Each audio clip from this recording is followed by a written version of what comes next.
कृष्णा पिताजी। हरे कृष्ण भगत प्रभु। अभी कौन सा मास आने वाला है? अभी दामोदर मास कार्तिक मास आने वाला है। तो इसके लिए आप हमें कुछ बताएंगे? हाँ, पद्म पुराण में एक श्लोक है, मैं आपको बताता हूँ। उस श्लोक का अर्थ बताता हूँ।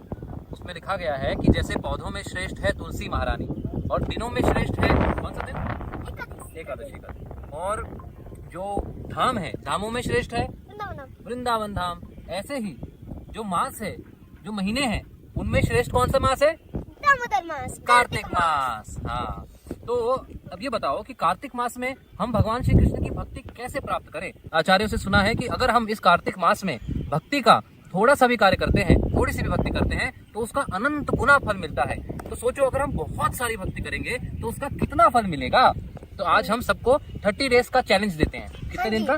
30 दिन का। 30 दिन का चैलेंज सबको। क्या चैलेंज है? कि 30 डेज तक लगातार आप सबको ये कार्य करने ही करने हैं, है ना?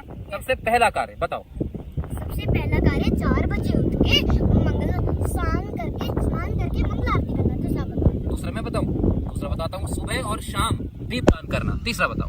और मैं तीसरा बताता हूँ आपको, हरे कृष्ण महामंत्र का जप करना। फोर्थ बताओ। फोर्थ है हरे कृष्ण महामंत्र का कीर्तन करना। हरे कृष्णा कृष्णा कृष्णा हरे हरे, हरे रामा रामा रामा हरे हरे। फिफ्थ बताओ। फिफ्थ भगवान को भोग लगाना से। फिफ्थ में मैं एक और ऐड करना चाहता हूँ कि जब आप भगवान श्री कृष्ण को भोग लगा के ही प्रसाद पाए, और बिल्कुल प्रण ले लें। अगर आप नॉनवेज भी खाते हैं तो एटलीस्ट इस मंथ में बिल्कुल ना खाएं। मीट, मांस, अंडा, प्याज, लहसुन, मसूर की दाल इस महीने के लिए बिल्कुल छोड़ दीजिए। जब आप इस महीने छोड़ देंगे तो धीरे धीरे प्रैक्टिस आपको लगेगी। हो सकता है आपकी पूरी आदत ही पड़ जाए कि आप जीवन भर के लिए ही छोड़ दें, है ना जी? तो ये भी आप ध्यान रखना, ठाकुर जी को भोग लगा के, राधा कृष्ण भगवान को भोग लगा के ही प्रसाद पाना, बिना प्याज लहसुन का। सिक्स्थ आप बताओ। शास्त्रों का अध्ययन करना। सेवन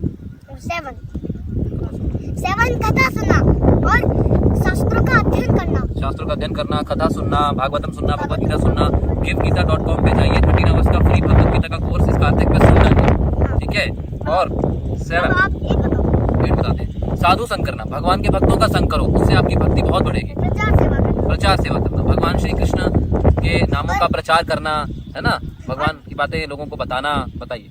और 9 धाम वास करके भगवान श्री कृष्ण की भक्ति करना, और भगवान श्री कृष्ण की भक्ति करके साधु संग करना। इसलिए आप भगवान श्री कृष्ण की भक्ति करिए।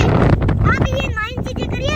जब आप ये 9 चीजें करेंगे तभी आप भगवान को पुकार सकते हैं। तभी आपके जीवन में तभी आपके जीवन में कृष्ण प्रेम जागृत होगा, भगवान श्री कृष्ण की भक्ति करने से, ये 9 चीजें करने से। बिल्कुल। तो आप सबको कार्तिक मास की बहुत बहुत शुभकामनाएं। हरे कृष्णा, हरि बोल, हरे कृष्ण, राधे श्याम।